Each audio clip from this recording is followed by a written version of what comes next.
Welcome to War and Untold Stories. Here we explore the hidden side of history. Don't forget to subscribe, hit the like button, and share your thoughts in the comments.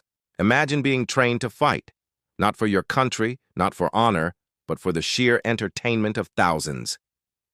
In the heart of ancient Rome, gladiators risked everything, their blood, their lives, and their freedom, in battles that thrilled emperors and captivated crowds. This is the life of a gladiator. So, who were these legendary fighters? Contrary to popular belief, they weren't all one type of warrior. Many were slaves, captured in war, or criminals condemned to die in the arena. Their lives were considered disposable, a spectacle for the masses. Yet, incredibly, some were volunteers. Free men, often desperate and poor, who chose this dangerous path, drawn by the promise of fame, prize money, and a slim chance to escape poverty. Once recruited, a gladiator's life was turned upside down. They were sent to special training schools called Ludi. These were more like prisons than schools, overseen by strict instructors known as lanistas, or trainers called doctores. Life within these walls was brutally harsh. Discipline was enforced with an iron fist, and every moment was dedicated to honing their deadly craft. Failure wasn't an option. It often meant a swift, brutal end. Their very existence was a constant fight for survival, long before they ever stepped foot onto the sands of the arena. Gladiator training was nothing short of relentless. It was a brutal, non-stop grind designed to forge a human being into a killing machine. Trainees would spend countless hours mastering swordplay, spear fighting, and complex combat tactics. The goal wasn't just to fight, but to entertain. They had to be strong, fast, and resilient. Each gladiator was trained to specialize in a particular fighting style, creating exciting matchups for the crowd. You had the Retiarius, a lightly armored fighter who used a weighted net and a sharp trident, embodying speed and cunning.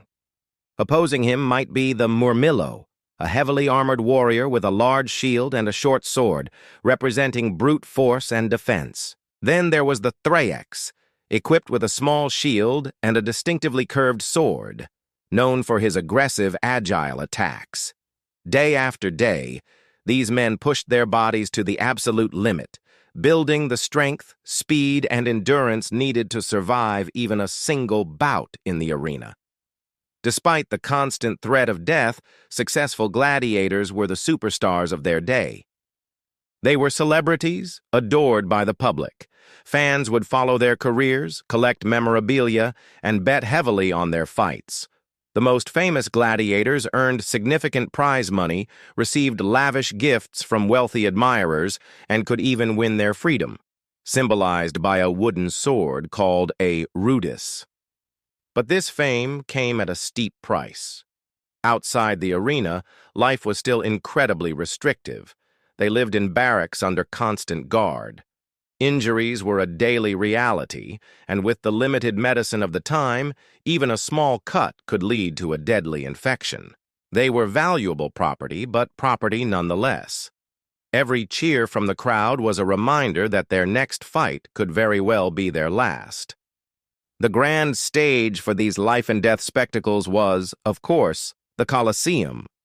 An architectural marvel, this colossal amphitheater in the heart of Rome could hold up to 50,000 spectators, all roaring for action.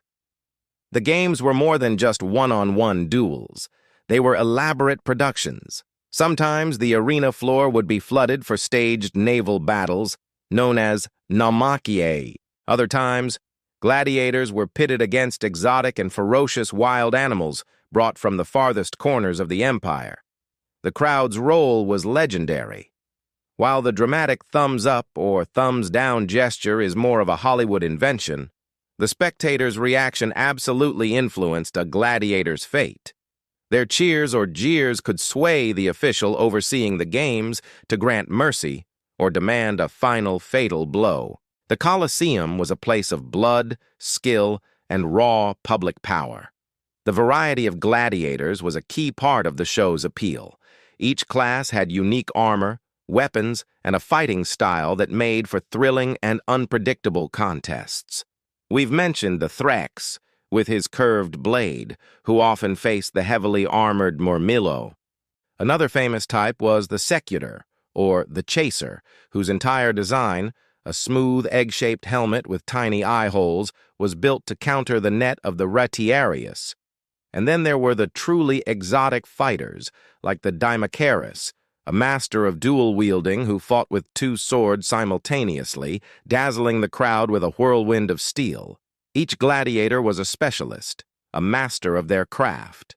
Their skill, courage, and showmanship were what made them legends, turning brutal combat into a form of high-stakes performance art that captivated an entire civilization. Every single time a gladiator stepped onto the arena sand, they were staring death in the face. Mercy was never guaranteed. If a fighter was defeated and wounded, his fate often rested in the hands of the editor, the official who sponsored the games. He would gauge the crowd's reaction.